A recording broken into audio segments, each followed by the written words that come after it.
जय हिंद साथियों, स्वागत है आपका self study classes with Sumit Jain YouTube channel और दोस्तों ऐप में। दोस्तों बहुत सारे स्टूडेंट को ऐप डाउनलोड नहीं करते बन रहा है या फिर कर भी लिया है तो कोर्स भी नहीं देख पा रहे हैं। तो मैं आज उनको बता दूं कि ये जो सेल्फ स्टडी क्लासेस इस प्रकार से जब आप प्ले स्टोर से करते हैं तो ये आपका वेल जो है आइकन उसमें लगा हुआ है ना। तो इस प्रकार से सेल्फ स्टडी क्लासेस आपको सर्च करना है और ऐसे आइकन में आपको ऐप मिलने वाला है। ठीक है, तो दोस्तों हम देखें कि प्ले स्टोर में आपको इस प्रकार से दिखेगा ये सेल्फ स्टडी क्लासेस। ठीक है, ये प्ले स्टोर में आपको सेल्फ स्टडी क्लासेस का ऐप दिखने वाला है। ठीक है, ये इमेज उसमें डली है, ये आइकन, ये लोगो उसमें डला है। ठीक है, अब दोस्तों इसको इंस्टॉल करना है, यहां से आप इंस्टॉल करेंगे। ठीक है, अब इंस्टॉल करेंगे तो वहां पर आपको नंबर मांगेगा, जीमेल नंबर मांगेगा, तो आपको ओटीपी आएगा, तो आप रजिस्टर करके आगे बढ़ेंगे। ठीक दोस्तों, आज का वीडियो हिंदी साहित्य का स्टार्ट हो चुका है और आज हम हिंदी साहित्य में बहुत सारे महत्वपूर्ण प्रश्नों पर चर्चा करने वाले हैं। रोज अपनी क्लास होती है रात्रि 9 बजे और सुबह 9:30 बजे। ठीक है, सुबह 9:30 बजे ट्रिकी वीडियो आता है और रात्रि 9 बजे हम टेस्ट सीरीज करते हैं। ठीक है, तो जो भी साथी अभी तक व्हाट्सएप ग्रुप से नहीं जुड़े हैं 9098609291 इस व्हाट्सएप ग्रुप से आपको जुड़ना है और वीडियो को लाइक और शेयर अवश्य करना है। ठीक है, तो स्टार्ट करेंगे दोस्तों आज का ये वीडियो। आंसू काव्य के रचनाकार कौन है? आंसू के बताना है आपको। सुमित्रा नंदन पंत हैं, सूर्यकांत त्रिपाठी निराला साहब हैं, या फिर जयशंकर प्रसाद या मैत्रीशरण गुप्त जी हैं। तो आपका राइट आंसर क्या हो जाएगा? आंसू काव्य की रचनाकार बताना है, यानी कि 130 का उत्तर बताना है। और बिल्कुल सही आंसर होगा कौन सा? जयशंकर प्रसाद, है ना। आंसू काव्य जो है वो किसका है? जयशंकर प्रसाद जी का है। और ये छायावाद के क्या माने जाते हैं? मधुराज यादव जी भी ज्वाइन बटन से जुड़ चुके हैं, धन्यवाद, है ना। आंसू काव्य के जो रचनाकार हैं जयशंकर प्रसाद हैं और सुमित्रानंदन पंत जी, सूर्यकांत त्रिपाठी निराला जी, ये तीनों ही छायावाद के आधार स्तंभ हैं। मैत्रीशरण दोस्तों आपको पता है कि ये जो है राष्ट्र कवि हैं, दद्दा इनका उपनाम है ना। दद्दा और मधोप ये तो मैं कई बार बता चुका हूं, आपको रट भी गया होगा। ठीक है, और आंसू काव्य के रचनाकार हैं जयशंकर प्रसाद और छायावाद के प्रवर्तक भी इलाचंद्र जोशी ने इन्हें माना है। ठीक है, तो ये चीज भी आपको याद रखनी है। अगला क्वेश्चन आपको बताना है, चंदन विष व्यापत नहीं लिपटे रहत भुजंग प्रस्तुत पंक्ति के रचयिता कौन है? सूरदास जी हैं, बिहारी हैं, कबीर हैं या फिर रहीम हैं। चंदन विष व्यापत नहीं लिपटे रहत भुजंग, इस पंक्ति के रचयिता बताने हमें यहां पर। तो उत्तर क्या हो जाएगा? ज्वाइन बटन पर जाएं, आप ज्वाइन बटन पर क्लिक करें कुरैशी जी, है ना। और वहां पर आपको प्लान दिया होगा, आप प्लान देख लें, सिल्वर, गोल्ड और डायमंड, है ना। फिर आपको उसमें से आप किससे पेमेंट कर रहे हैं, पेमेंट का जो है विवरण भरना होता है। तो ज्वाइन बटन पर सबसे पहले तो क्लिक करना होता है। ठीक है, फिर आपको आगे की प्रोसेस करनी होती है। हाँ, आज तार सप्तक का जो वीडियो था उसमें कुछ प्रॉब्लम हो गई थी और रहीम यानी कि कल आपका तार सप्तक का वीडियो आ जाएगा। और यहाँ पर चंदन विष व्यापत नहीं, ये किसकी है? रहीम की है, यानी डी नंबर आपका बिल्कुल सही हो जाएगा, डी नंबर।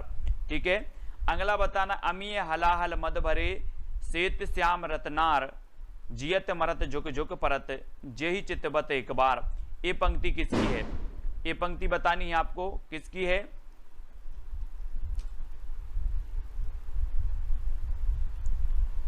अमीय हलाहल मद भरे, बहुत ही बढ़िया पंक्ति है, कई बार पूछी भी गई है। तो ये पंक्ति किसकी हो जाएगी? आलम साहब की है, बिहारी की है, मतीराम या फिर रसलीन की है? एटीएम कार्ड से हो जाएगा, एटीएम से। और प्रश्न क्रमांक आपको पता है, अमीय हलाहल मद भरे यानी कि रसलीन, रसलीन यानी कि जो बी नंबर है वो आपका बिल्कुल सही हो जाएगा। ठीक है, अब इसको कैसे याद करोगे दोस्तों? याद करने की सिर्फ ट्रिक बता रहा हूं, ठीक है, मैं अर्थ नहीं बता रहा हूं। अमीय, अमीय से आप लेंगे कि अमीय से अपन बोलते हैं ना आम, है ना, आम। और आम में क्या होता है? रस होता है, रस। आम में क्या होता है? रस होता है, तो रसलीन, है ना। अमीय हलाहल मद भरे, इस प्रकार से हमें ट्रिक भी देख लेना है, याद भी कर लेना है ना। अगला है, जब जब होए धर्म की हानि बाड़े असुर अधम अभिमानी प्रस्तुत पंक्ति के रचयिता कौन है? रसखान, बिहारी, तुलसीदास या फिर कबीर। 4 विकल्प हैं, 133 का उत्तर बताना है।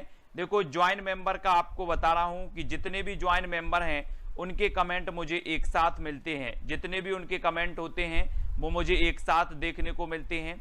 दूसरी बात, ज्वाइन वालों के लिए जो सेशन है वो अलग से चलेगा, यानी कि ज्वाइन मेंबर के जो वीडियो हैं वो केवल ज्वाइन मेंबर ही देख पाएंगे, दूसरे मेंबर नहीं देख पाएंगे, है ना।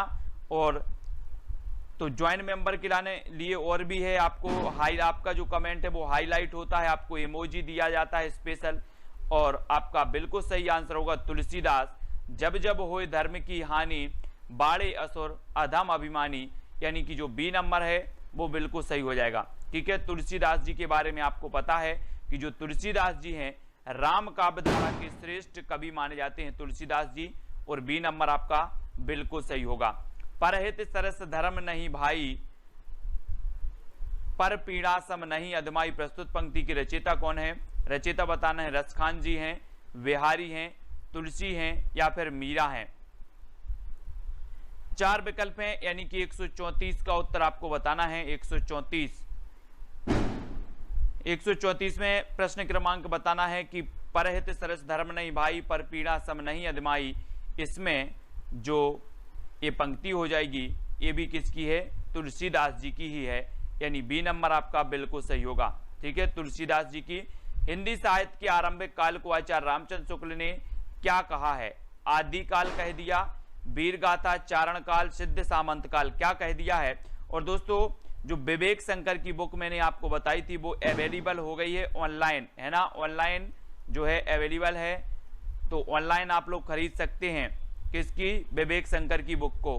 ठीक है, तो हिंदी साहित्य के आरंभिक काल को आचार्य रामचंद्र शुक्ल ने जो नाम दिया वो नाम दिया वीरगाथा काल, आदिकाल जो नाम दिया गया हजारी प्रसाद द्वारा, चारण काल जो नाम दिया गया राम कुमार वर्मा ग्रियर्सन द्वारा, और सिद्ध सामंत काल राहुल सांकृत्यायन द्वारा दिया गया। ठीक है, तो हिंदी साहित्य के आरंभिक काल को आचार्य रामचंद्र शुक्ल ने कहा है, तो वीरगाथा काल यानी कि जो सी नंबर है वो बिल्कुल सही हो जाएगा। ठीक है, सी नंबर। और अगला है वीरगाथा काल का कवि कौन सा नहीं है? अब वीरगाथा काल के कवि तो आप सभी को पता है, सारे कवि पता हैं, आप गणपति शालिभद्र सूरी से लेकर आप चंद्रबरदाई तक सारे के सारे कवि आपको पता है।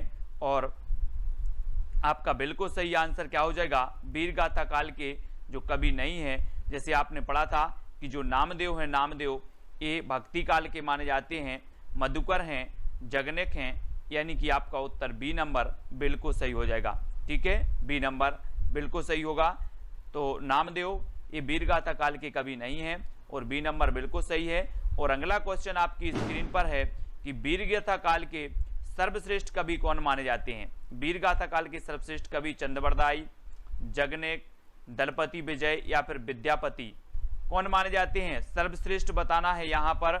और दलपति विजय इनकी एक खुमाण रासो रचना है, कौन सी है? खुमाण रासो, खुमाण रासो है। जगनिक की तो आला खंड आपको पता है, ठीक है, परमाल रासो जिसे कहा जाता है। विद्यापति की 3 प्रमुख रचनाएं कौन सी हैं? पदलता पताका। चंद्रबरदाई की तो पृथ्वीराज रासो आपको पता ही है। ठीक है, तो वीरगाथा काल की सर्वश्रेष्ठ जो रचना मानी जाती है, वो कवि माने जाते हैं, वो चंद्रबरदाई माने जाते हैं, यानी आपका उत्तर होगा ए नंबर। और चंद्रबरदाई का जो महाकाव्य है वो कौन सा है? पृथ्वीराज रासो है। ठीक है, और ये हिंदी का प्रथम महाकाव्य है, चंद्रबरदाई हिंदी के प्रथम महाकवि हैं, है ना। तो ए नंबर आपका बिल्कुल सही होगा। और अगला क्वेश्चन है पृथ्वीराज रासो की रचनाकार कौन है? दोस्तों पृथ्वीराज रासो के रचनाकार तो अधिकांश लोगों को पता है ना। जयदेव हैं, जगनेक हैं, चंद्रबरदाई हैं, विद्यापति हैं। ये 4 विकल्प हैं और 4 में से आपको पता है कि पृथ्वीराज रासो चंद्रबरदाई जी का ग्रंथ है ना। और बी नंबर आपका बिल्कुल सही हो जाएगा। अधिकांश लोगों को पता है, लेकिन आपसे पूछा जाता है दोस्तों कि कबीर की भाषा क्या थी? कबीर की भाषा क्या थी ये बतानी है। ब्रज थी, कन्नौजी थी, खड़ी थी या फिर सादुक्कड़ी थी? कौन सी थी? कबीरदास की जो भाषा थी वो भाषा कौन सी थी? यानी कि प्रश्न क्रमांक 139 का उत्तर बताना है। और दोस्तों ये सादुक्कड़ी भाषा किसने कहा है? कबीरदास की भाषा को सादुक्कड़ी भाषा किसने कहा है? कबीरदास जी की जो भाषा मानी जाती है वो सादुक्कड़ी मानी जाती है, लेकिन इसे सादुक्कड़ी किसने कहा? प्रश्न क्रमांक 139 का आपका उत्तर बताना है। सादुक्कड़ी इसे किसने कहा है? आपको ही उसका चयन करना है और बताना है। तब आपका बिल्कुल सही आंसर क्या होगा? नयन जो देखा कमल सा निर्मल नीर शरीर, हसत जो देखा हंस बा दसन ज्योति नग हीर। ये पंक्ति किसकी है? बहुत ही बढ़िया पंक्ति है। ये पंक्ति आपको बतानी है तुलसीदास जी की है, जायसी की है, जयशंकर प्रसाद जी की या कबीरदास जी। बहुत ही बढ़िया पंक्ति है, आपको बताना है। नयन जो देखा कमल सा निर्मल नीर शरीर, हसत जो देखा हंस बा दसन ज्योति नग हीर। हाँ, वेरी गुड। शुक्ल जी ने सादुक्कड़ी भाषा कहा है, बिल्कुल याद रख लेना है। हमने पढ़ा था कि पंचमेल खिचड़ी कहा था किसने? श्याम सुंदर दास ने। कबीर की भाषा को पंचमेल खिचड़ी। सादुक्कड़ी कहा रामचंद्र शुक्ल ने, ठीक है। बाणी का डिक्टेटर कहा हजारी प्रसाद द्विवेदी ने। ये क्वेश्चन हमेशा पूछे जाते हैं और यहां पर आपका सही उत्तर होगा जायसी, ठीक है। जायसी यानी कि जो सी नंबर है वो बिल्कुल सही है, जायसी बिल्कुल सही हो जाएगा। नयन जो देखा कमल सा निर्मल नीर शरीर, हसत जो देखा हंस बा दसन ज्योति नग हीर, जायसी जी की पंक्ति है। और जायसी जी का एक काव्य है, कौन सा काव्य है दोस्तों? कौन सा है? पद्मावत, है ना, पद्मावत है। और पद्मावत इनका श्रेष्ठ महाकाव्य और हिंदी का प्रथम प्रमाणिक महाकाव्य भी माना जाता है पद्मावत, ठीक है। तो याद रखना है। शिवा बावनी के रचनाकार कौन माने जाते हैं? शिवा बावनी, पद्माकर, केशवदास, भूषण या फिर जगनेक। प्रश्न क्रमांक 141 का उत्तर हमें बताना है। शिवा बावनी की रचनाकार, बहुत ही बढ़िया है दोस्तों ये रचना। और इस रचना के जो रचनाकार माने जाते हैं वो माने जाते हैं कौन? भूषण जी, है ना। शिवा बावनी ये भूषण की रचना है। और रीति काल में एकमात्र ऐसा वीर रस का कवि था भूषण, जिसका उपनाम कहीं कहीं मनीराम, कुछ विद्वान मनीराम भी मानते हैं और कुछ विद्वान घनश्याम भी मानते हैं ना, घनश्याम। तो कुछ घनश्याम तो कुछ मनीराम, है ना।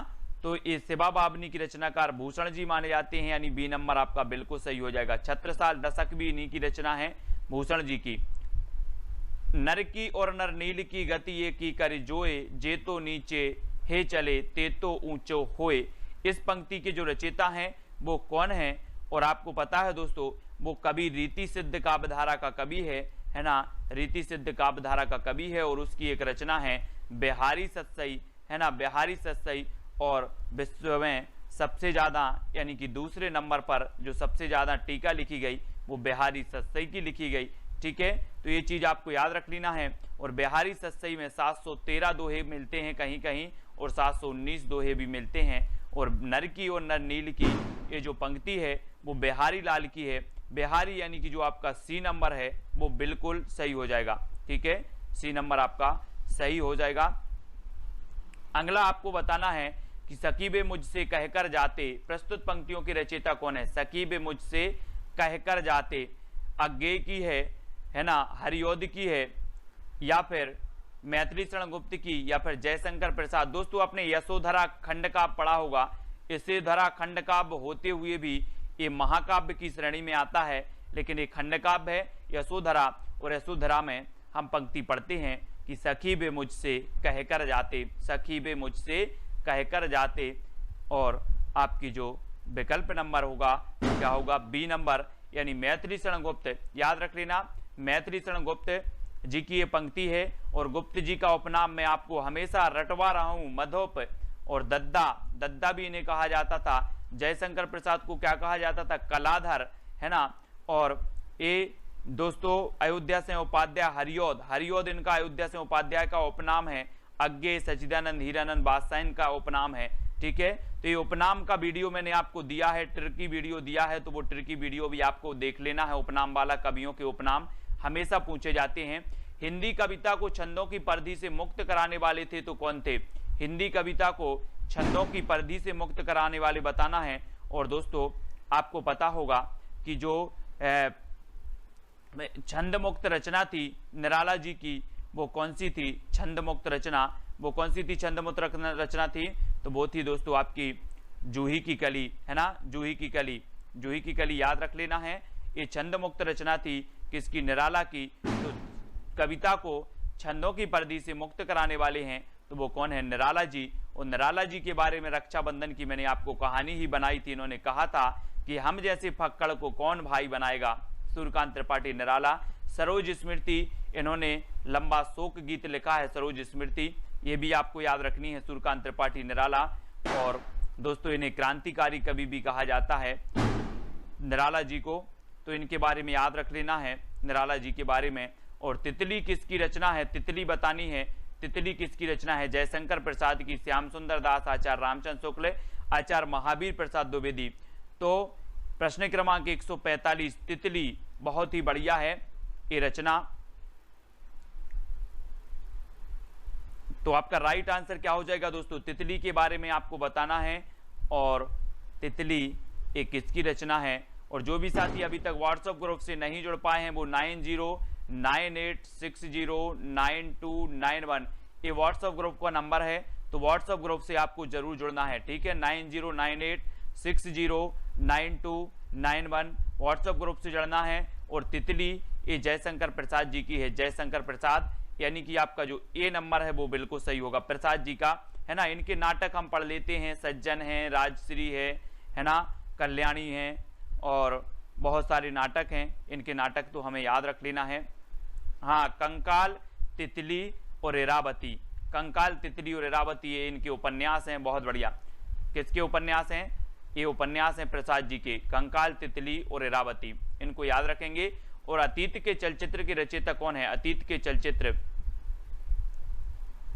हाँ बताना है, अतीत के चलचित्र रचनाकार कौन है। और दोस्तों आपको बताना है कि कंकाल, तितली और इरावती में जो अधूरा उपन्यास है वो कौन सा है, जयशंकर प्रसाद जी का। इन तीनों में से बताना अधूरा उपन्यास कौन सा है। और अतीत के चलचित्र ये जो रचना है ये किसकी है, मैंने आपको पढ़ाया था, याद करवाया था, क्या करवाया था कि अतीत के गर्त से आपको कौन निकालेंगी, कौन निकालेंगी, महादेवी जी, महादेवी जी निकालेंगी। तो महादेवी वर्मा, अतीत के चलचित्र यानी कि महादेवी वर्मा। और सी नंबर आपका यहाँ पर बिल्कुल सही हो जाएगा, ठीक है। हाँ, इरावती अधूरा है, अंकुर जी, वेरी गुड। इरावती क्या है, अधूरा उपन्यास है जयशंकर प्रसाद जी का, इरावती। तो इरावती को याद रखना है। और अगला क्वेश्चन है आपका, पल्लव की रचयिता कौन है, पल्लव, पल्लव बताना है दोस्तों। छायावाद का मैनिफेस्टो इसे कहा जाता है, छायावाद का घोषणा पत्र इसे कहा जाता है। पल्लव को एक कई बार रचना पूछी गई है। और सुमित्रा नंदन ये पंत की है, निराला की है, जयशंकर प्रसाद की है, या फिर महादेवी वर्मा की है। तो आपका राइट आंसर क्या हो जाएगा, कमलेश पाल जी, पल्लव की रचयिता। और सभी लोग ज्वाइन मेंबर जरूर बनेंगे, ज्वाइन बटन को जरूर दोस्तों आपको क्या करना है, खरीदना है ना। और ज्वाइन मेंबर आप बन सकते हैं चैनल के, ठीक है। तो ज्वाइन मेंबर बने। और सुमित्रा नंदन पंत की ये रचना है पल्लव, ठीक है। इनकी युगवाणी है, ग्राम्या है, ग्रंथि है, ठीक है। पंत की प्रकृति के चितेरे कवि इन्हें कहा जाता है, यानी कि आपका उत्तर होगा विकल्प नंबर ए नंबर आपका बिल्कुल सही हो जाएगा। और जो भी साथी व्हाट्सएप ग्रुप से नहीं जुड़े हैं वो प्लीज व्हाट्सएप और टेलीग्राम ग्रुप से जुड़ जाएं, जहां पर आपको जॉय सर निरंतर टेस्ट करवाते हैं, है ना, टेलीग्राम ग्रुप में। तो आपको व्हाट्सएप ग्रुप से जुड़ना है।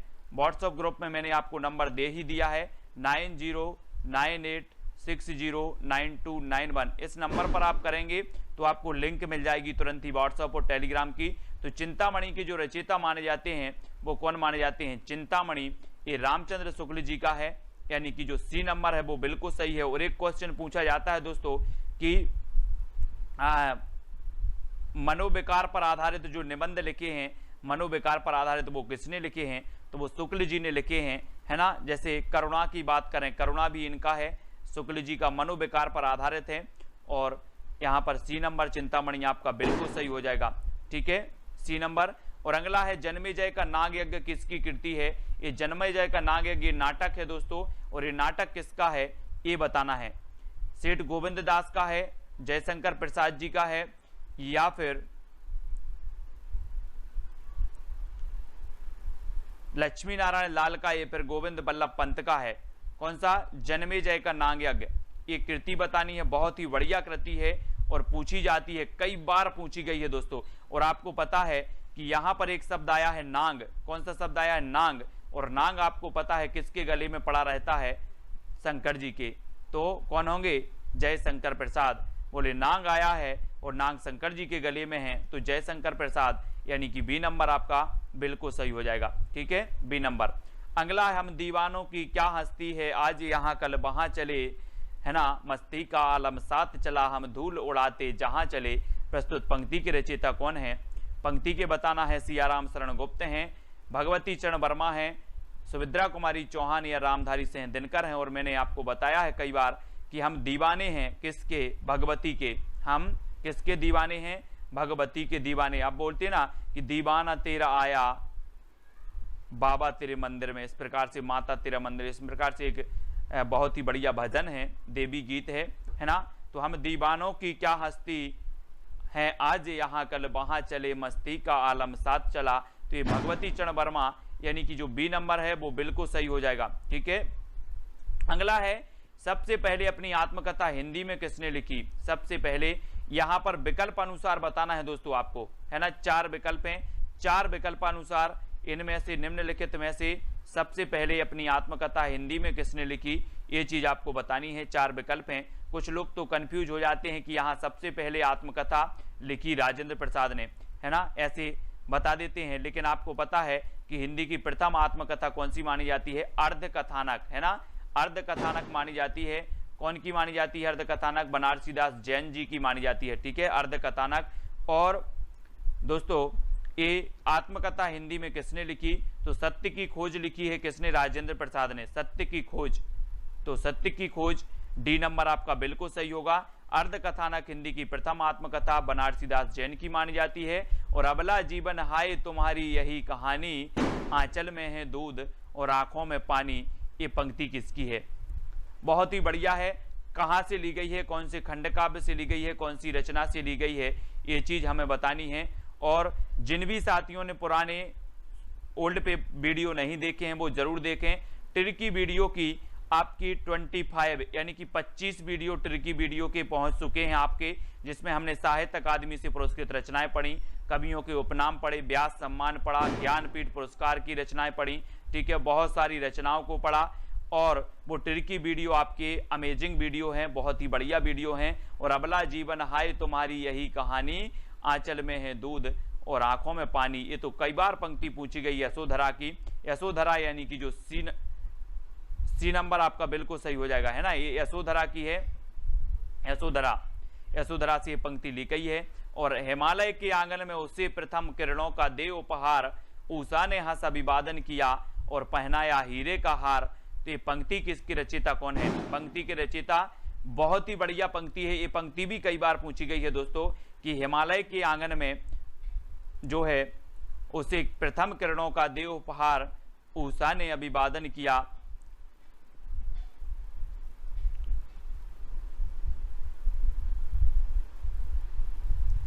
तो 153 और 153 का आपका बिल्कुल सही आंसर जो हो जाएगा वो हो जाएगा कौन सा? जयशंकर प्रसाद। हिमालय के आंगन में उषा प्रथम किरणों का दे उपहार। हिमालय आया है दोस्तों, हिमालय पर्वत, ऐसे ही कैलाश पर्वत था, हिमालय पर्वत, कैलाश पर्वत, है ना। और कैलाश पर्वत पे जाकर कौन बैठ गए थे? शंकर जी तपस्या करने बैठ गए थे। तो हिमालय पर्वत आ रही है, हिमालय की बात आ रही है, कैलाश पर्वत और हिमालय पर्वत ये पर्वत हैं। और शंकर जी बैठ गए थे, तो ये शंकर जी प्रसाद, जयशंकर प्रसाद का होगा। आलवार भक्तों की संख्या बतानी है, यानी कि 154 का उत्तर बताना है दोस्तों। आपको पता है, मैंने आपको बताया था कि रामानंद के शिष्य 12, है ना। आलवार भक्तों की संख्या भी कितनी आप बता देना, है ना। और साकेत में जो आपके ग्रंथ है, साकेत में जो आपके सर्ग हैं वो भी आपके 12 हैं, है ना। और 12 बार आ रहा है, तो यहां पर भी 12 आया है, 12 को कर दो 12, तो क्या हो जाएगा? 12। आलवार भक्तों की संख्या 12, यानी कि बी नंबर बिल्कुल सही हो जाएगा। ठीक है, बार आया है और बार आ रहा है, और बार मतलब 12। ठीक है, 12 है आलवार भक्तों की संख्या। याद रखेंगे, भक्ति का सर्वप्रथम उल्लेख कहां मिलता है दोस्तों? भक्ति का वेदों में मिलता है, सूक्त में मिलता है, उपनिषद में मिलता है, या इनमें से कोई नहीं? कहां पर मिलता है भक्ति का सर्वप्रथम उल्लेख बताना है? और आपने तो वेद तो आपने पढ़े हैं, वेद 4 वेद होते हैं, ऋग्वेद सबसे प्राचीन वेद माना जाता है ना, सभी लोगों ने पढ़े हैं। और भक्ति का जो सर्वप्रथम उल्लेख मिलता है तो वो मिलता है उपनिषद में। कहाँ पर मिलता है? उपनिषद, यानी कि जो आपका बी नंबर है उपनिषद बिल्कुल सही हो जाएगा। भक्ति का उल्लेख मिलता है आपका उपनिषद में, ठीक है, बी नंबर बिल्कुल सही है। नेक्स्ट है संत काव्यधारा को ज्ञानाश्रयी किस विद्वान ने कहा? बहुत ही बढ़िया प्रश्न है दोस्तों। आप सभी लोगों ने पढ़ा है कि संत काव्यधारा जो है, जिन्हें ज्ञानाश्रयी शाखा भी कहा जाता है, भक्ति काल की एक काव्यधारा है, ठीक है। और एक काव्यधारा को जो ज्ञानाश्रयी शाखा कहा है तो वो किसने कहा है, ये चीज बतानी है। यानी कि प्रश्न क्रमांक 156 का उत्तर बताना है। 4 विकल्प हैं, 4 आलोचक हैं थे, और चारों में से आपका जो उत्तर जा रहा है वो क्या जा रहा है कि आचार्य रामचंद्र शुक्ल, इन्होंने ज्ञानाश्रयी शाखा कहा दोस्तों इसे, ठीक है। और ये नंबर आपका बिल्कुल सही होगा। संत काव्यधारा को ज्ञानाश्रयी कहने वाले जो विद्वान थे वो थे शुक्ल जी। संत शब्द को सतसाम्य किसने माना है? संत शब्द को सतसाम्य मानने वाले जो विद्वान थे वो कौन थे? डॉक्टर पीताम्बरनाथ बर्थवाल थे, आचार्य शुक्ल थे, डॉक्टर नगेंद्र थे, या परमेश्वर चतुर्वेदी थे? कौन थे संत शब्द को सतसाम्य मानने वाले? बहुत ही बढ़िया प्रश्न है।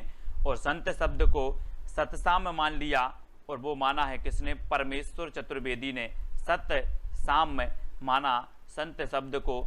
और दोस्तों हम क्या मान लेते हैं? संतों को परमेश्वर की उपमा दे देते हैं, और परमेश्वर चतुर्वेदी आपका डी नंबर बिल्कुल सही हो जाएगा, ठीक है, डी नंबर सही होगा। पीताम्बर, डॉक्टर पीताम्बरनाथ बर्थवाल के अनुसार गोरखनाथ के ग्रंथों की संख्या कितनी है? यानी कि 58। डॉक्टर पीताम्बरनाथ बर्थवाल के अनुसार गोरखनाथ के ग्रंथों की संख्या बतानी है। 12 है, 14 है, 13 है, या फिर 12 है। आपने पढ़ा होगा दोस्तों कि जो आपका नाथ पंथ था, नाथ पंथ, और नाथ पंथ के जो प्रवर्तक माने जाते हैं मतेंद्र नाथ माने जाते हैं, और प्रमुख जो माने जाते हैं गोरखनाथ माने जाते हैं मतेंद्र नाथ के। मच्छेंद्र नाथ, मतेंद्र नाथ, ये उन्हीं के उपनाम हैं। और मच्छेंद्र नाथ के जो शिष्य थे वो गोरखनाथ थे, ठीक है। और गोरखनाथ के जो ग्रंथों की संख्या मानी वो कितनी मानी है? 14 मानी है। किसने? पीताम्बर नाथ बर्थवाल साहब ने 14 मानी है। यानी कि आपका उत्तर क्या हो जाएगा? विकल्प नंबर सी या फिर सा नंबर बिल्कुल सही हो जाएगा, ठीक है। अगला क्वेश्चन है हठ योग दर्शन की व्याख्या इनमें से किसने की है? हठ योग दर्शन की गोरखनाथ ने की है, सरहपा ने की है, लुईपा ने की है, इनमें से कुछ किसी ने भी नहीं की। हठ योग दर्शन की व्याख्या करने वाले जो विद्वान हैं वो कौन है? 4 में से चयन करना है। सभी लोग लाइक जरूर करेंगे। कल सुबह आपका तार सप्तक का वीडियो आएगा, है ना। तार सप्तक का जो कवि हैं उनका टिरकी वीडियो आएगा सुबह 9:30 बजे, और रोज रात्रि 9 बजे अपनी ये क्लास होती है, अध्ययन करते हैं बहुत सारी चीजों का। और एक हमने वीडियो आपको दिया है सहस्रा जी काय वाला दिया है, मिलती जुलती रचनाएं वाले। जैसे हम बहुत सारी रचनाएं ऐसी होती हैं जो मिलती जुलती एक ही नाम वाली होती हैं, विभिन्न विद्वानों की होती हैं, विभिन्न कवियों की होती हैं मिलती जुलती रचनाएं, और हम कंफ्यूज हो जाते हैं। कभी कभी जब मैं किसी रचना का कभी बताता हूं तो आप बोलते हो सर ये रचना तो उसकी है। तो मिलती जुलती रचना वाला जो वीडियो है वो सभी को देखना है। और इसके हठ योग दर्शन की जो व्याख्या की है वो किसने की है?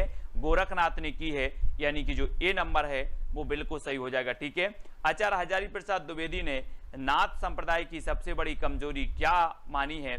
हठ योग मानी है ना। पत्नी के प्रति अनादर माना है, गृहस्थ धर्म के प्रति अनादर माना है, या क्या माना है? प्रश्न क्रमांक 160 का आंसर आपको बताना है। आचार्य हजारी प्रसाद द्विवेदी ने नाथ संप्रदाय की सबसे बड़ी कमजोरी जो मानी है वो मानी है गृहस्थ धर्म के प्रति अनादर। गृहस्थ धर्म के प्रति अनादर, यानी सी नंबर बिल्कुल सही हो जाएगा। मधुराज जी, एस जी, सहस्रा जी ये ज्वाइंट मेंबर हैं हमारे, है ना। और गृहस्थ धर्म के प्रति अनादर आपका बिल्कुल सही है। जायसी की रचना पद्मावत को मसनबी शैली में किसने माना है? दोस्तों बहुत ही बढ़िया है। पद्मावत ये मलिक मोहम्मद जायसी जी का महाकाव्य है ना, अवधी भाषा का है। और मसनबी शैली में जो मानने वाले विद्वान हैं वो कौन है? नगेंद्र ने माना है, शुक्ल ने माना है, विजय देव नारायण शाही ने माना है, या फिर हजारी प्रसाद द्विवेदी ने माना है? तो किसने माना है? जायसी की रचना पद्मावत को मसनवी शैली में जो मानने वाले विद्वान हैं वो कौन है? मसनवी शैली में, और मसनवी शैली में माना है किसने? शुक्ल जी ने। आचार्य रामचंद्र शुक्ल ने पद्मावत की जो शैली माना है वो मसनवी शैली, और ये अवधी भाषा का महाकाव्य है। ठीक है, याद रख लेना, हिंदी का प्रथम प्रमाणिक महाकाव्य भी यही माना जाता है, पद्मावत। ठीक है, तो ये चीज भी याद रखनी है। कबीर की रचनाओं के संकलनकर्ता कौन है? कबीर की रचनाओं के संकलनकर्ता धर्मदास हैं, नाभादास हैं, श्याम सुंदर दास हैं, या इनमें से कोई नहीं है? बहुत ही बढ़िया प्रश्न है दोस्तों। और यहाँ पर आप हम पढ़ते हैं कि जो नाभादास जी हैं, नाभादास जी, इनकी एक रचना है भक्तमाल, जो आपकी हमेशा पूछी जाती है, कई बार पूछी जाती है। ठीक है, भक्तमाल नाभादास की रचना है। और कबीर की रचनाओं के जो संकलनकर्ता माने जाते हैं वो कौन माने जाते हैं? धर्मदास। धर्मदास यानी कि आपका जो आ नंबर है वो बिल्कुल सही हो जाएगा। धर्मदास कबीर की रचनाओं के संकलनकर्ता माने जाते हैं। ए नंबर बिल्कुल सही है। किस प्रकार की भक्ति का संबंध विशिष्टाद्वैत से है? विशिष्टाद्वैत से बताना है। विशिष्टाद्वैत बाद के जो प्रवर्तक माने जाते हैं वो कौन माने जाते हैं दोस्तों? विशिष्ट हैं कौन? रामानुजाचार्य। रामानुजाचार्य माने जाते हैं, है ना, विशिष्टाद्वैत के और श्री संप्रदाय के। और मैंने संप्रदाय भी आपको याद करवाए हैं, दर्शन भी याद करवाए हैं, सिद्धांत भी याद करवाए हैं, तो वीडियो जरूर देख लेना। और किस प्रकार की भक्ति का संबंध विशिष्टाद्वैत से है? तो विशिष्टाद्वैत से जो संबंध है दोस्तों वो दास भाव, दास भाव यानी कि आपका बी नंबर है वो बिल्कुल सही हो जाएगा। और हम पढ़ लेते हैं कि दास भाव, है ना, दास भाव की जो भक्ति है, दास भाव की भक्ति, वो दास भाव की जो भक्ति है वो तुलसीदास जी की है ना, तुलसीदास जी की है। और सखा भाव की जो भक्ति है, सखा भाव की, ये सूरदास जी की है। और माधुर भाव की जो भक्ति है वो मीराबाई की है। ये भक्तियां भी कई बार पूछी गई हैं, मीराबाई की माधुर, है ना, तुलसीदास की दास भाव और सूरदास की सखा भाव की, है ना। याद रखना, रीति मुक्त कवि कौन नहीं है? रीति मुक्त कवि बताना। रीति मुक्त, रीति सिद्ध और रीतिबद्ध, बिहारी, ठाकुर, बोधा या फिर घनानंद, इनमें से चार में से बताना है कि रीति मुक्त कवि कौन नहीं है। प्रश्न क्रमांक 164 है और 164 का आपका बिल्कुल सही है कि जो ठाकुर हैं, बोधा हैं, घनानंद हैं, ये तो सभी रीति मुक्त हैं, लेकिन बिहारी रीति सिद्ध काव्यधारा के कवि हैं। और यानी कि एक नंबर आपका बिल्कुल सही हो जाएगा, ए नंबर आपका बिल्कुल सही हो जाएगा। ठीक है, बिहारी जी। और रीति काल को कलाकाल किसने कहा है? बहुत ही बढ़िया प्रश्न है। कलाकाल जो कहने वाले हैं वो कौन है? है ना, श्रृंगार काल तो मैंने आपको बताया था कि विश्व में लोग श्रृंगार करते हैं, विश्व के लोग श्रृंगार करते हैं, तो विश्वनाथ त्रिपाठी ने श्रृंगार काल कहा, है ना। और दोस्तों जो कलाकाल कहा वो किसने कहा है? तो याद रख लेना है किसने कहा है, जल्दी बताओ। कलाकाल कहा है भागीरथ मिश्र ने। भागीरथ मिश्र यानी कि जो आपका विकल्प नंबर बी है वो बिल्कुल सही होगा। ठीक है, और अलंकृत काल किसने कहा है? अलंकृत काल मिश्र बंधुओं ने। अलंकृत काल मिश्र बंधुओं ने, श्रृंगार काल विश्वनाथ ने, है ना। और कला काल कहा भागीरथ मिश्र ने, यानी कि जो बी नंबर है वो बिल्कुल सही हो जाएगा। ठीक है, मिश्र साहब ने, है ना, इसे कला काल कहा, बी नंबर बिल्कुल सही है, राइट आंसर है। और अगला क्वेश्चन है अखरावट किसकी रचना है? अखरावट, है ना, अखरावट बताना है। अखरावट, पद्मावत, ये रचनाएं हैं, तो वो रचनाएं किसकी हैं, है ना। और ये रचनाएं मानी जाती हैं दोस्तों किसकी? मलिक मोहम्मद जायसी साहब। जायसी यानी कि जो विकल्प नंबर 1 आपका बिल्कुल सही हो जाएगा। और जायसी सूफी काव्यधारा के प्रमुख कवि माने जाते हैं और अखरावट इन्हीं की रचना है, ये चीज भी याद रखनी है। ठीक है, सूरदास जी कृष्ण काव्यधारा के प्रमुख, तुलसीदास जी राम काव्यधारा के प्रमुख, कबीर संत काव्यधारा के प्रमुख और जायसी सूफी काव्यधारा के प्रमुख, ये तीनों ही शाखाएं चली दोस्तों किसमें? भक्ति काल में। और अखरावट रचना आपसे पूछी गई तो अखरावट आपने बता दी कि सर ये तो जायसी जी की है, यानी कि ये नंबर आपका बिल्कुल सही हो जाएगा। अपनी रचना में समुद्र का वर्णन करने वाले एकमात्र कवि कौन है? बहुत ही बढ़िया प्रश्न है। अपनी रचनाओं में समुद्र का वर्णन करने वाले एकमात्र कवि कौन है? कबीरदास जी, तुलसीदास जी, जायसी या फिर सूरदास जी। मोस्ट इंपॉर्टेंट आईएमपी क्वेश्चन है प्रदीप जी, है ना, कंचन जी। प्रश्न क्रमांक 167 का जो उत्तर आपका सही होगा वो होगा जायसी। अपनी रचना में समुद्र का वर्णन करने वाले जो कवि माने जाते हैं वो माने जाते हैं जायसी। और बी नंबर आपका बिल्कुल सही हो जाएगा। वही भावना के क्षेत्र में रहस्यवाद है, ये कथन किसका है, ये चीज हमें बतानी है। 4 विकल्प हमारे सामने मौजूद हैं, ठीक है। तो सभी लोग वीडियो को लाइक कर देंगे, शेयर कर देंगे। और जो दर्शन के क्षेत्र में अद्वैत है, वही भावना के क्षेत्र में रहस्यवाद है, ये कथन किसका है, आचार्य शुक्ल जी का है, डॉक्टर नगेंद्र का है, आचार्य हजारी प्रसाद द्विवेदी का है, या फिर रामकुमार वर्मा का है। तो आपका राइट आंसर आपको बताना है 4 विकल्पों के माध्यम से। उत्तर क्या हो जाएगा, अपने ग्रुप में मैसेज चल रहा था, है ना, किसी ने विवेक शंकर की बुक के बहुत 4, 5, 6 प्रश्न डाले थे और बहुत ही बढ़िया बुक है, मैंने भी वो प्रश्न देखे थे, है ना। और YouTube में भी इस बुक का मैंने रिव्यू लिया और बुक का देखा, तो बहुत ही बढ़िया बुक है, इसमें सन भी दिए हैं, तो क्रमबद्ध अध्ययन भी आपका होगा, ठीक है। तो स्टार्ट करेंगे और आपका इसका सही उत्तर होगा डॉक्टर नगेंद्र। डॉक्टर नगेंद्र यानी कि जो आपका बी नंबर है वो बिल्कुल सही हो जाएगा, ठीक है। जो दर्शन के क्षेत्र में अद्वैत है, वही भावना के क्षेत्र में रहस्यवाद है, ये नगेंद्र जी की बहुत ही बढ़िया ये परिभाषा दी है, यानी बी नंबर आपका बिल्कुल सही हो जाएगा। दीपश्री जी, सहासरा जी, यश जी, ये हमारे ज्वाइंट मेंबर जुड़ चुके हैं, इनके लिए बहुत बहुत धन्यवाद। और जो भी साथी ज्वाइंट मेंबर बनना चाहते हैं चैनल के, वो ज्वाइंट मेंबर अवश्य बने, ठीक है। और जानकी मंगल की जो भाषा है वो क्या है, मैंने आपको बताई थी दोस्तों कि जहां पर मंगल आए और जहां पर राम आए, वो अवधी भाषा की रचनाएं हो जाती हैं तुलसीदास जी की। तुलसीदास जी की 12 प्रमाणिक रचनाएं मानी गई दोस्तों, है ना। और 12 में आपको जो मैंने आपको बताई थी, ट्रिक बताई थी कि कौन सी ब्रज भाषा में है, कौन सी अवधी भाषा में है, और यहां पर जानकी मंगल की पूछी गई, तो ये जानकी मंगल आया यानी कि आपकी कौन सी भाषा हो जाएगी, अवधी, यानी कि बी नंबर आपका बिल्कुल सही हो जाएगा, ठीक है। अलंकार पंचाशिका किसकी रचना है, बहुत ही बढ़िया प्रश्न है, मतीराम का, है ना, या फिर बोधा घनानंद आलम, ये किसकी रचना है दोस्तों। अलंकार पंचाशिका आपको बताना है, मधुराज जी ने गोल्ड प्लान खरीदा है, किसने, मधुराज जी ने।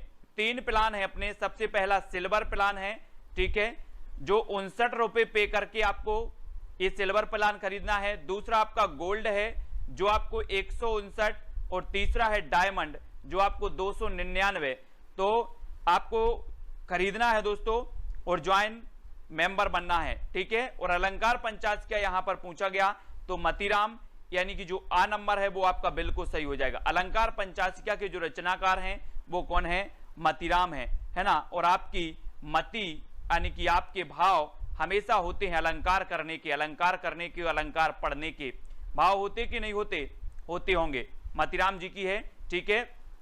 रीतिकाल का कोई भी कभी भक्ति भावना से हीन नहीं है, हो भी नहीं सकता था, क्योंकि भक्ति उसके लिए मनोवैज्ञानिक आवश्यकता थी।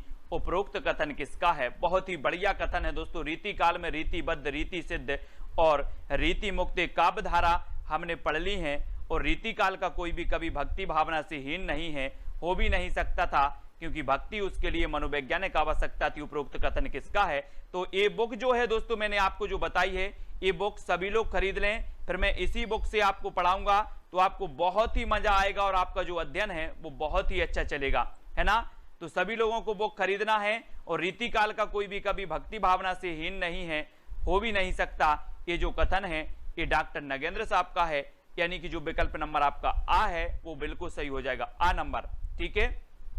आ नंबर आपका सही होगा दोस्तों। मैं कब से ढूंढ रहा था इस बुक को, रे आउट ऑफ स्टॉक चल रही थी, कौन सी, विवेक शंकर जी की, लेकिन अब जाके कहीं ये स्टॉक में है ना। रामचंद्रिका को छंदों का अजायब घर किसने कहा है, बहुत ही बढ़िया प्रश्न है। आपको पता होगा दोस्तों कि रामचंद्रिका ये केशवदास की भक्तिकालीन रचना मानी जाती है, और ये भक्तिकालीन जो रचना है दोस्तों इसे छंदों का अजायब घर कहा जाता है। और आपको पता होगा कि आदिकाल में एक रचना है पृथ्वीराज रासो है, और ये पृथ्वीराज रासो जो है दोस्तों इसे भी छंदों का अजायब घर कहा जाता है ना। हिंदी साहित्य डॉक्टर विवेक शंकर जी, और इसकी लिंक दी है आपकी डिस्क्रिप्शन में, मैंने लिंक दे दी है साइट की जहां से आप खरीद सकते हैं। साथ ही व्हाट्सएप नंबर भी, उस लिंक का जो संबंधित व्हाट्सएप नंबर है वो भी आपको दिया है। कहीं आपको दिक्कत होती है तो व्हाट्सएप नंबर में आप उनसे कंफर्म कर सकते हैं, और ये जो डिलीवरी है आपकी होम डिलीवरी हो जाएगी, ठीक है।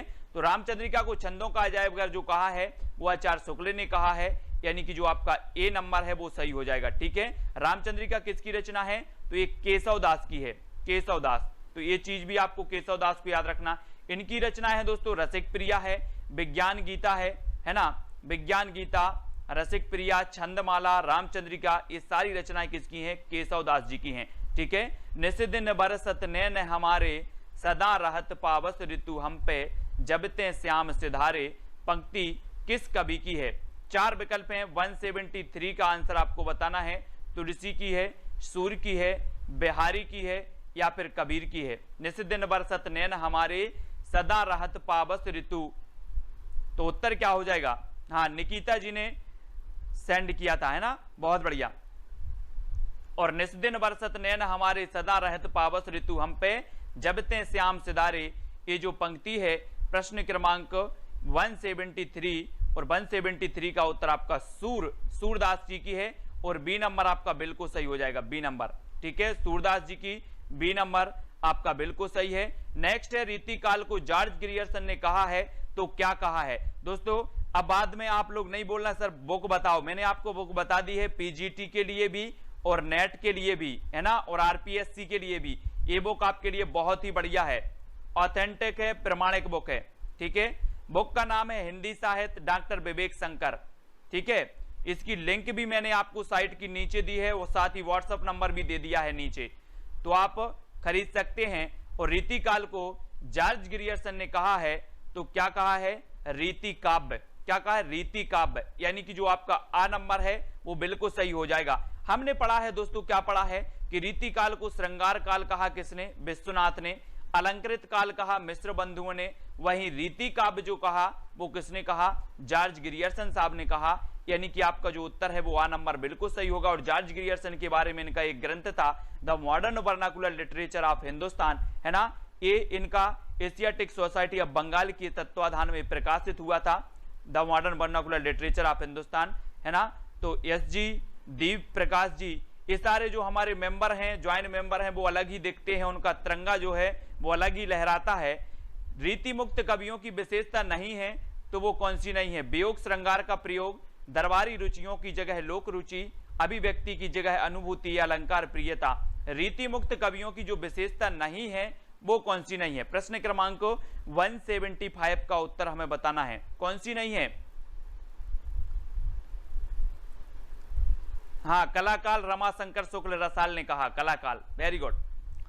तो रीति मुक्त, रीतिबद्ध और रीति सिद्ध, ये काव्य धाराएं, 3 काव्य धाराएं थी दोस्तों रीति काल की, और इनकी जो विशेषता नहीं है वो कौन सी नहीं, रीति मुक्त की अलंकार प्रियता, यानी कि जो डी नंबर है वो सही हो जाएगा यहां पर, है ना, डी नंबर। अलंकार प्रियता इनकी जो है विशेषता नहीं है, और डी नंबर इनका बिल्कुल सही होगा। ठीक है, डी नंबर जिन्होंने भी बताया उनका आंसर बिल्कुल सही है। रीति संप्रदाय के जो प्रवर्तक थे वो कौन थे, आचार्य वामन थे, आनंद वर्धन थे, औचित्य थे या फिर भामह थे। रीति संप्रदाय के मैंने आपको कई बार याद करवाए हैं, सारे संप्रदाय याद करवा दिए हैं, बार बार मैंने आपको याद करवाए हैं कि ध्वनि संप्रदाय ये आनंद वर्धन का है, अलंकार संप्रदाय ये भामह जी का है, औचित्य संप्रदाय ये क्षेमेंद्र जी का है। तो रीति संप्रदाय किसका होगा, रीति संप्रदाय होगा वामन जी का, यानी कि आपका सही आंसर हो जाएगा विकल्प नंबर ए नंबर। ठीक है, ए नंबर आपका बिल्कुल सही है।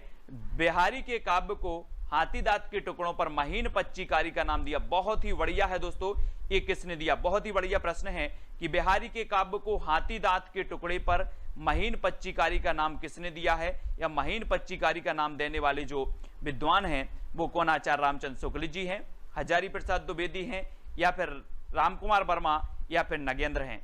तो कौन है ये हमें बताना है। 4 विकल्प हैं, 4 में से आपको सही बताना है। और प्रश्न क्रमांक 177 का आंसर आपका जो बिल्कुल सही होगा वो आचार्य शुक्ल ने, यानी कि आपका जो ए नंबर है वो बिल्कुल सही हो जाएगा। ठीक है, बिहारी के काव्य को हाथी दांत के टुकड़े पर महीन पच्चीकारी का नाम दिया, तो वो शुक्ल जी ने दिया है। और इस शुक्ल के कथन बड़े संभाल कर रखना है, क्योंकि ये हमेशा परीक्षाओं में पूछ लिए जाते हैं, है ना। अगला है, रीति काव्य धारा के प्रेम और श्रृंगार को गृहस्थिक कहा है, तो किसने कहा है दोस्तों। रीति काव्य धारा के प्रेम और श्रृंगार को गृहस्थिक किसने कह दिया, डॉक्टर नगेंद्र साहब ने कह दिया, बिलास शर्मा ने, नामवर सेन ने, या फिर महावीर प्रसाद द्विवेदी ने? किसने कह दिया? गृहस्थिक। और अब जब रीति काल में बहुत सारे लोगों ने प्रेम और श्रृंगार की बात की, वहीं एक कवि था भूषण, जिसने वीर रस की जो है काव्य रचना की है, और भूषण का नाम घनश्याम और मनीराम था, जो हम आपको हमेशा बताते हैं, यानी कि आप तक रट गया होगा। और जो डॉक्टर नगेंद्र हैं, रीति काव्यधारा के प्रेम और श्रृंगार को गृहस्थिक कहा है, तो डॉक्टर नगेंद्र ने कहा है, यानी कि जो आपका आ नंबर है वो बिल्कुल सही हो जाएगा, ए नंबर आपका बिल्कुल सही होगा। किस कवि को भक्तिकाल और रीतिकाल दोनों में स्थान प्राप्त है? केशवदास को, मतीराम को, घनानंद को, या चिंतामणि को? किसको है दोस्तों भक्तिकाल और रीतिकाल दोनों में स्थान प्राप्त? प्रश्न क्रमांक 179 का उत्तर आपको बताना है, और 179 का आपका बिल्कुल सही आंसर होगा कि केशवदास। केशवदास यानी कि जो आपका ए नंबर है वो बिल्कुल सही हो जाएगा। किस कवि को भक्तिकाल और रीतिकाल दोनों में स्थान प्राप्त है? तो वो है केशवदास को, क्योंकि इनकी जो केशवदास जी की रामचंद्रिका रचना है, रामचंद्रिका है ना, ये जो रचना है दोस्तों रामचंद्रिका, ये बहुत ही बढ़िया है और ये भक्तिकालीन मानी जाती है। छंदों का अजायब घर भी इसे कहा जाता है। ठीक है, तो केशवदास आपका ये नंबर बिल्कुल सही हो जाएगा, किसी का भी गलत नहीं होना चाहिए। बिल्कुल सरल प्रश्न है, लेकिन छंदमाला रचना हमेशा पूछी जाती है। ये किसकी है? भिखारीदास की है। भिखारीदास की तो हमने काव्य निर्णय, काव्य श्रृंगार निर्णय, ये भिखारीदास की पढ़ी थी रचनाएं। चंद्रबरदाई की तो हमने पढ़ी है, महाकाव्य इनका पढ़ लिया। पृथ्वीराज रासो, मैत्री शरण गुप्त के भी हमने पढ़े हैं, भारत भारती, साकेत खंड काव्य भी इनका पढ़ा है, मैत्री गुप्त का। तो छंदमाला जो रचना है ये किसकी है? केशवदास, है ना, केशवदास, यानी कि आपका उत्तर सी नंबर, सा नंबर बिल्कुल सही हो जाएगा। केशवदास की रचना का नाम है छंदमाला, और विकल्प नंबर जो आपका सी है वो बिल्कुल सही हो जाएगा। ठीक है, सी नंबर। और भारत 8वां विश्व हिंदी सम्मेलन कहाँ हुआ था? दोस्तों जो हिंदी सम्मेलन है वो आपको याद रखना है, पहला, दूसरा, तीसरा, चौथा, ये हिंदी सम्मेलन आप सभी को याद रखने, यहां से क्वेश्चन पूछे ही जाते हैं। ठीक है, तो 8वां विश्व हिंदी सम्मेलन कहाँ हुआ था? भारत में, न्यूयॉर्क में, मॉरिशस में, या फिर सूरीनाम में? आपको पता होगा दोस्तों कि पहला जो हुआ था वो कब हुआ था? नागपुर में हुआ था, अपने नागपुर, है ना, नागपुर में हुआ था पहला, और 2015 में भोपाल में हुआ था, है ना। और 8वां विश्व हिंदी सम्मेलन जो हुआ था वो न्यूयॉर्क में हुआ था, यानी कि आपका जो विकल्प नंबर बी है न्यूयॉर्क, न्यूयॉर्क आपका बिल्कुल सही हो जाएगा। एक शहर है अमेरिका का न्यूयॉर्क, जहां पर यूनिसेफ का मुख्यालय है। किसका मुख्यालय? यूनिसेफ का, ये न्यूयॉर्क में है, और बी नंबर आपका यहां पर बिल्कुल सही होगा। ठीक है, ये 8वां विश्व हिंदी सम्मेलन न्यूयॉर्क में हुआ। भंवर गीत किसकी रचना है दोस्तों? भंवर गीत नंददास की है, नावादास की है, कुंभन दास की है, सूरदास जी की है। यहां पर दोस्तों ये क्या है, आपने पढ़ा होगा अष्टछाप। अष्टछाप की स्थापना 1565 में हुई थी, 1565 में। लेकिन यहां पर यही पूछा जाता है कि निम्न में से बताइए कौन अष्टछाप का कवि नहीं है, है ना। बहुत सारे लोग कुंभन दास को बता देते हैं, लेकिन वास्तव में है नावादास। नावादास ये अष्टछाप के कवि नहीं माने जाते। इनकी एक रचना मानी जाती है, कौन सी? भक्तमाल। और भंवर गीत जो रचना है वो किसकी है? नंददास जी की है ना। अपन ने नंद की भंवर पाड़ दी थी, बोले नंद की भंवर पाड़ दो, है ना। तो नंददास हैं, और नंददास भी दोस्तों याद रख लेना विट्ठल नाथ के शिष्य थे नंददास।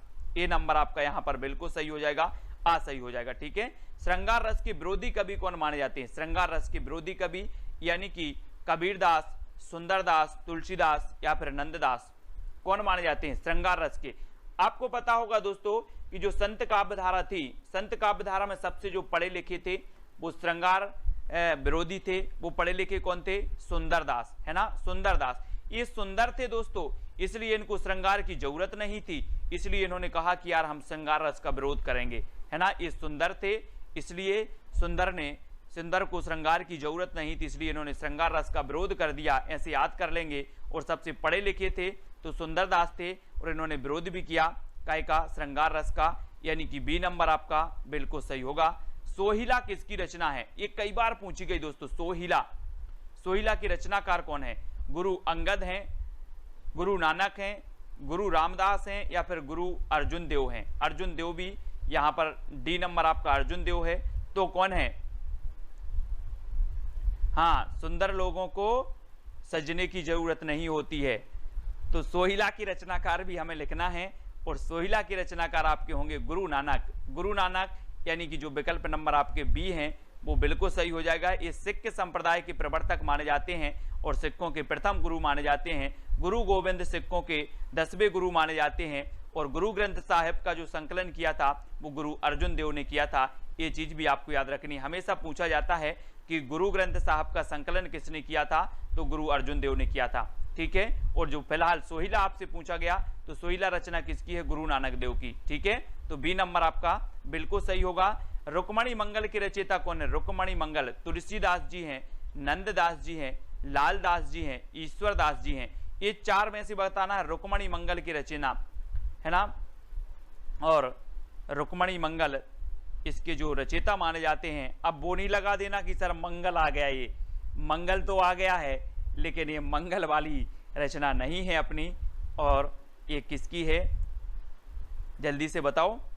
ये दोस्तों नंददास की रचना है। किसकी? नंददास। रुक्मणी मंगल की रचयिता है नंददास, जानकी मंगल की रचयिता है तुलसीदास। इसलिए कंफ्यूज नहीं होना, है ना। बहुत सारे लोग ए लगा देंगे, अभी देखो ये नहीं लगाना है। ये रुक्मणी मंगल नंददास जी की रचना है, जानकी मंगल तुलसीदास की रचना है ना। कंफ्यूज नहीं होना रुक्मणी मंगल और जानकी मंगल में, है ना। तो याद रख लेना, रुक्मणी जी आपको पता है श्री कृष्ण से संबंधित हैं और जानकी जी राम से संबंधित हैं।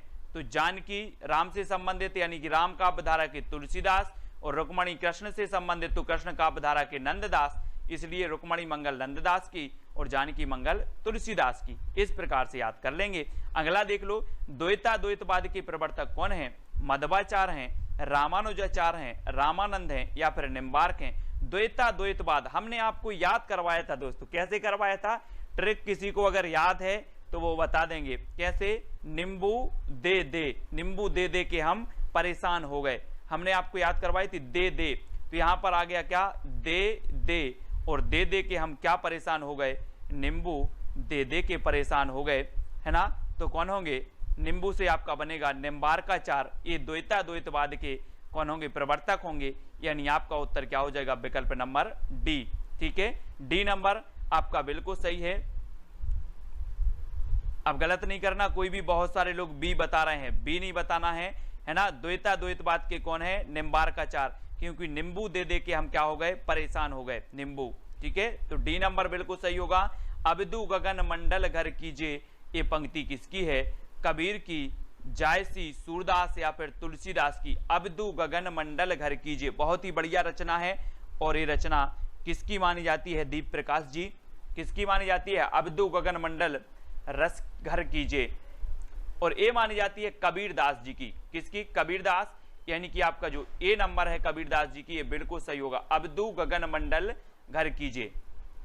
ठीक है, हाँ, नींबू का अचार दे दो, अंकुर जी पनवर, नींबू का अचार दे दो। अगला, हृदय की मुक्तावस्था को रस दशा किसने माना है ना। बहुत सारे लोग हैं जो ट्रिक बनाना भी सीख गए हैं, ट्रिक से पढ़ना भी सीख गए हैं और याद करना भी सीख गए हैं। पहले क्या होता था कि बहुत सारी रचनाएं थी। बहुत सारे स्टूडेंट दोस्तों ये बोलते हैं कि सर आपने हिंदी साहित्य में इंटरेस्ट ला दिया। मेरा बिल्कुल मन नहीं करता था, रचनाएं याद नहीं होती थी, इंटरेस्ट नहीं, मतलब मन नहीं लगता था हिंदी साहित्य में। लेकिन जब आपकी ट्रिक पढ़ी और आपका वीडियो देखा तो हिंदी साहित्य में इंटरेस्ट आ गया, हिंदी साहित्य अब अच्छा लगने लगा। पहले ऐसा लगता था कि कौन पढ़े हिंदी साहित्य में, बहुत रचनाएं हैं, बहुत कवि हैं, बहुत कुछ है, बहुत भारी सिलेबस है इसका।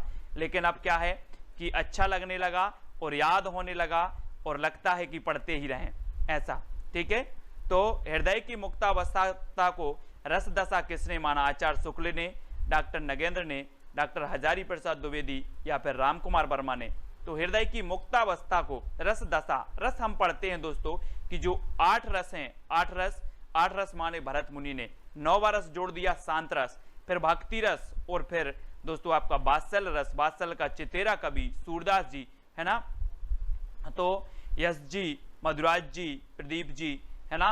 हृदय की मुक्तावस्था को रसदशा यानी कि आचार्य शुक्ल ने कहा, यानी कि जो आ नंबर है वो आपका बिल्कुल सही हो जाएगा। हृदय की मुक्तावस्था को रसदशा किसने माना है? तो आचार्य शुक्ल जी ने माना है, ये नंबर आपका बिल्कुल सही होगा। पश्चिमी हिंदी की भाषा नहीं है तो क्या नहीं है दोस्तों। 189 का उत्तर बताना है दोस्तों। हिंदी साहित्य बहुत सारे लोग पढ़ते हैं, बहुत सारे स्टडी मटेरियल भी होता है, बहुत सारा चीज, लेकिन अगर आप इंटरेस्ट से पढ़ो, कुछ अलग पढ़ो, हटके पढ़ो, हंस के पढ़ो, मजाक करके पढ़ो, वो चीज आपको याद हो जाती है। आप थ्योरी पढ़ रहे हो, है ना, पढ़ते जा रहे हो तो आपको याद नहीं होता। अगर आप कुछ उसमें मिर्ची मसाला भरते हो तो आपको वो चीज हमेशा के लिए याद हो जाती है ना। अपने व्यवहारिक ज्ञान में जोड़ते हो, अपने पारिवारिक ज्ञान में जोड़ते हो, जहां पर हम रोज खेलते हैं, उछलते हैं, कूदते हैं, वो चीज आप स्टडी में करते हो तो निश्चित ही वो चीज याद हो जाती है।